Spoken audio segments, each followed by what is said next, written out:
Tem algo diferente nas pessoas que cresceram na década de 1970. Não é só nostalgia, nem apenas saudade de um tempo sem internet.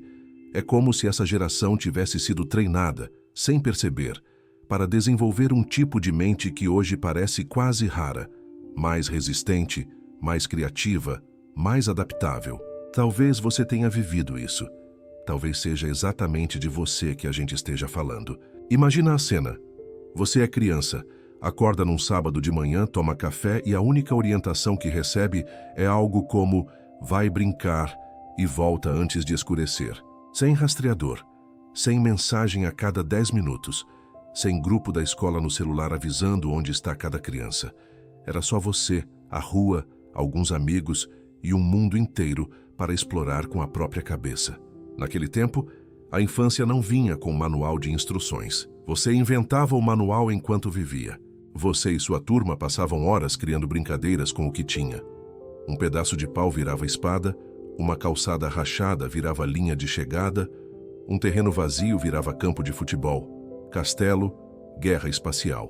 Quando alguém se machucava, não tinha drama coletivo e reunião de paz. Tinha água, um pano, talvez um esparadrapo, umas lágrimas rápidas, e logo depois, tá melhor? Então vai lá brincar de novo. Isso que parecia só descuido, na verdade era outro nome para algo que hoje falta muito. Confiança. Os adultos acreditavam que você dava conta, e quando ninguém resolve tudo por você, o seu cérebro aprende a resolver. Sem saber, você treinava habilidades que hoje a psicologia chama de função executiva. Planejar, improvisar, seguir em frente mesmo sem instruções claras. Você não recebia tudo pronto. Então, ou inventava, ou nada acontecia. Agora pensa em como você circulava pelo bairro. Você sabia exatamente qual vizinho era mais rabugento, qual portão dava para pular, que esquina era melhor evitar quando certos adolescentes estavam por ali. Você lia o ambiente sem esforço. Bastava um olhar, um jeito de falar, um silêncio diferente, e você já sabia se dava para ficar ou se era melhor dar meia volta. Isso não era paranoia. Era inteligência social em estado bruto. Sem adulto mediando tudo, você desenvolveu uma espécie de radar interno para entender pessoas e situações. Você sentia o clima do lugar, percebia quando tinha algo estranho, escolhia o caminho de casa, não só pela distância, mas pela sensação de segurança. Hoje isso tem nome bonito: consciência social aumentada, leitura de contexto, percepção de risco. Na época era só atenção, mas essa atenção treinou sua mente de um jeito que moldou quem você se tornou. Agora volta para a tarde de um dia comum. O ônibus escolar te deixa na esquina, você caminha até em casa, pega a chave escondida debaixo do tapete ou no vaso de planta, abre a porta e entra. Casa vazia. Sem pânico, sem drama, sem tutorial no YouTube sobre como ficar sozinho sem ansiedade. Você largava a mochila, preparava um lanche improvisado, ligava a TV no canal certo, fazia a lição do jeito que dava e administrava aquele tempo como adulto em corpo de criança. Aquilo que hoje muita gente chamaria de negligência, para você era outro nome: aprendizado de autonomia. Toda tarde você provava para si mesmo que sabia se virar. Se derramasse algo, limpava. Se esquecesse um trabalho da escola, dava um jeito depois. Se ficasse com medo de um barulho, você mesmo se acalmava. Não tinha alguém o tempo inteiro dizendo o que fazer, como sentir, como reagir. Sem perceber, você construiu dentro de si uma crença muito poderosa. Se algo der errado, eu posso fazer alguma coisa a respeito. A psicologia chama isso de locus de controle interno. Mas para você, era só a regra da vida. Ou eu resolvo, ou ninguém resolve. E aí vinha aquele momento clássico. Você aparece na cozinha e solta a frase proibida de hoje em dia: tô com tédio. Você se lembra da resposta? Problema seu. Ou então, vai inventar alguma coisa. Ninguém te entregava um tablet. Não tinha streaming com 1000 desenhos, não existia recomendação automática de vídeos infinitos. Era você, o silêncio e um tempo que parecia não passar. Nos primeiros minutos, o tédio incomodava. Você andava pela casa, mexia numa gaveta, fuçava numa caixa antiga, ficava olhando pela janela, até que, de repente, alguma ideia surgia. Você começava desenhando sem motivo. Organizava seus álbuns de figurinhas por ordem de raridade. Escrevia pequenas histórias num caderno qualquer. Chamava alguém no portão, inventava um jogo novo na calçada, criava regras, mudava as regras, discutia as regras. Sem perceber, o tédio te ensinou algo que hoje vale ouro: a capacidade de tirar sentido do nada. Você aprendeu que ficar sem estímulo não é o fim do mundo. É o começo da criatividade. Hoje muita gente não aguenta ficar 30 segundos parada numa fila sem pegar o celular. Mas quem cresceu nos anos 70 foi treinado a esperar, a aguentar, a deixar a mente divagar um pouco. Espera um pouco e pensa nisso. Quantas das suas melhores ideias vieram quando você não estava fazendo nada útil? Agora imagina o quintal, a rua, o terreno baldio da sua infância. Você subia em árvore, e não era árvore de praça, com cerca de segurança e placa de altura máxima. Era árvore alta mesmo, com galho fino lá em cima, chão longe, terra de verdade lá embaixo. Você descia a ladeira de bicicleta sem freio perfeito, muitas vezes sem capacete, e ainda tirando as mãos do guidão só para impressionar os outros. Você pulava de lugares que hoje fariam qualquer adulto ter um mini infarto. E sim, às vezes dava ruim. Tinha joelho ralado, braço engessado, dente quebrado, hematoma escondido, mas com cada tombo vinha um aprendizado silencioso. Esse galho aguenta, aquele não. Dessa altura dá para pular, daquela não. Dessa vez passou perto. Melhor não repetir. Você estava treinando algo que hoje faltaria até em manual de vida: senso real de risco. Não o medo exagerado de tudo, mas a capacidade de distinguir o que é perigoso de verdade do que só parece assustador. Enquanto muita gente hoje trava diante do desconhecido, você foi acostumado a testar, tentar, errar, ajustar. E isso não ficou só no físico. Virou parte da sua maneira de tomar decisões. Você sabe que não existe vida sem risco. Sabe que dá para ter prudência sem viver paralisado. Agora pensa em outra habilidade que nasceu ali, meio escondida: a de ficar bem consigo mesmo. Quantas tardes você passou sozinho no quarto, lendo gibi, ouvindo música, rabiscando alguma coisa, imaginando histórias? Quantas vezes os amigos não podiam sair e sobrou só você e seus pensamentos? Naquele tempo, ficar sozinho não era diagnóstico, era rotina. Você aprendeu a gostar da própria companhia, mesmo sem saber que isso era importante. Hoje, muitos adultos fogem do silêncio como se fosse perigoso. Precisam de barulho, conversa, notificação, opinião de alguém o tempo todo. Mas quem cresceu nos anos 70 aprendeu cedo que silêncio não é ameaça. É espaço para respirar. Você descobriu que estar sozinho e estar solitário são coisas diferentes. Que dá para se sentir inteiro mesmo sem plateia. Sem perceber, você desenvolveu algo que hoje os psicólogos valorizam demais: capacidade de autorregulação. Quando um dia era ruim, você não corria automaticamente para uma rede social, não tinha um grupo de apoio online pronto para responder em segundos. Você engolia o nó na garganta, deitava, pensava, chorava se fosse preciso, e devagar, aquela onda passava. Lembra de quando algo dava muito errado na escola?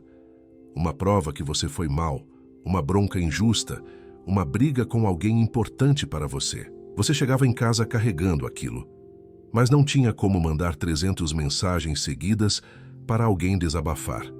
Às vezes você só deitava, encarava o teto e deixava o sentimento passar por dentro. Aquilo não era falta de acolhimento.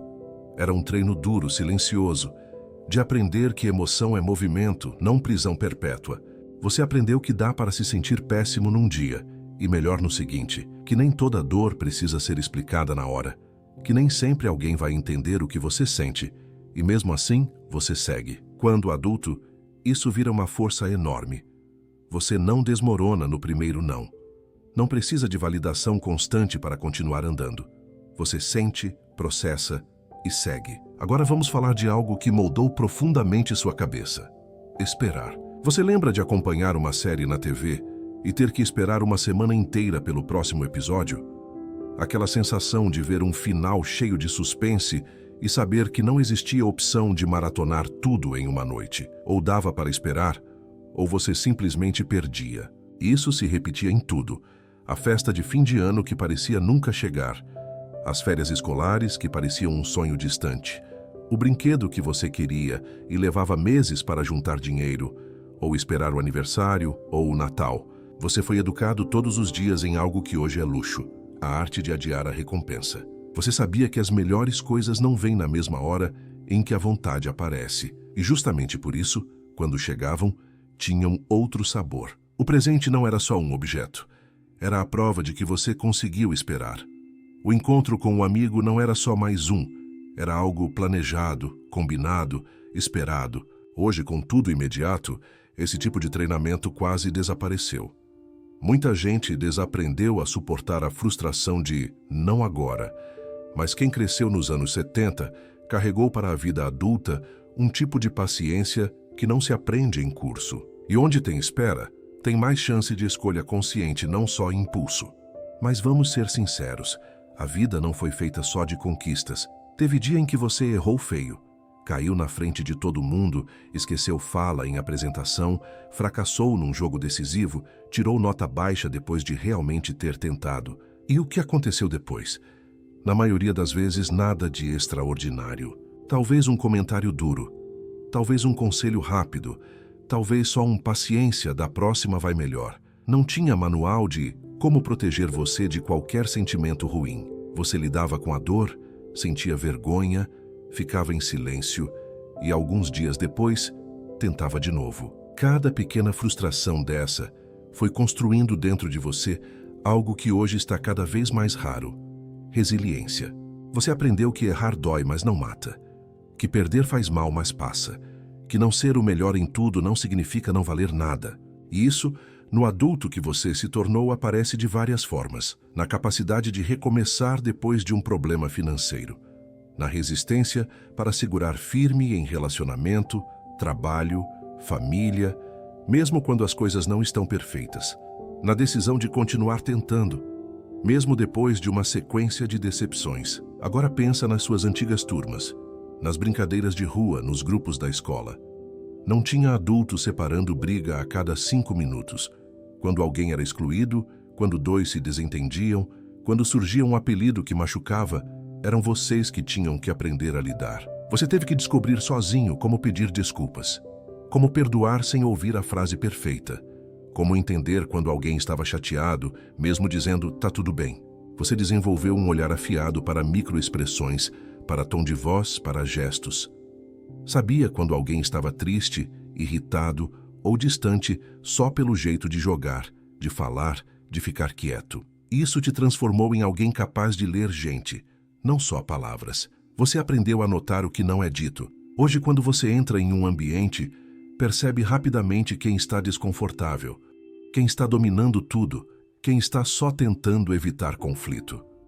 Essa leitura veio lá de trás, dos tempos em que amigos discutiam sem pais intermediando cada detalhe.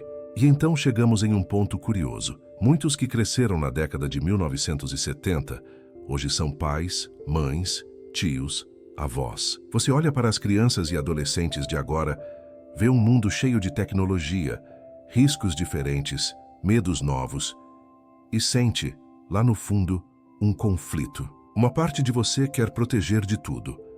Outra parte lembra que foi justamente por não ser protegido de tudo que você se tornou quem é. E aí você começa a fazer escolhas conscientes. Em vez de resolver imediatamente cada problema do seu filho, você devolve a pergunta: e você, o que acha que dá para fazer? Em vez de impedir qualquer frustração, você permite pequenas quedas.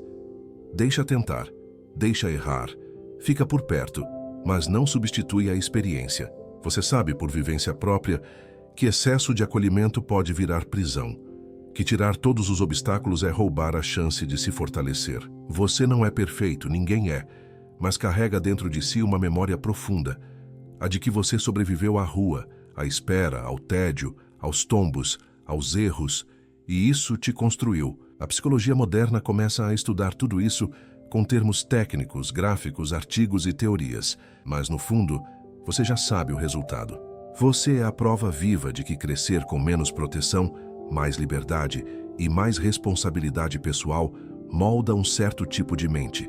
Uma mente que não entra em pânico diante do inesperado, que não precisa de autorização constante para existir, que sente medo, mas não se rende a ele tão facilmente, que sente dor, mas não se reduz à dor. Talvez no meio da correria de hoje, você tenha esquecido dessa força.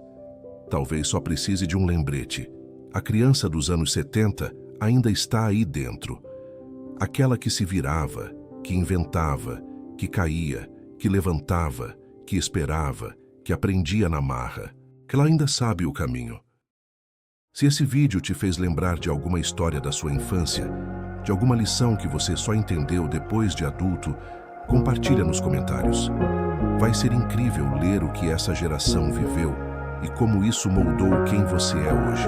Se esse conteúdo fez sentido para você, não esquece de curtir o vídeo, se inscrever no canal e ativar as notificações para não perder os próximos. E se você quer continuar nessa viagem pela mente e pelas histórias de outras gerações, eu te convido a assistir o próximo vídeo aqui do canal, onde a gente aprofunda ainda mais como o passado constrói o jeito que a gente pensa hoje. Obrigado por ficar até aqui. Cuida bem da criança dos anos 70 que ainda vive dentro de você. E a gente se vê no próximo vídeo.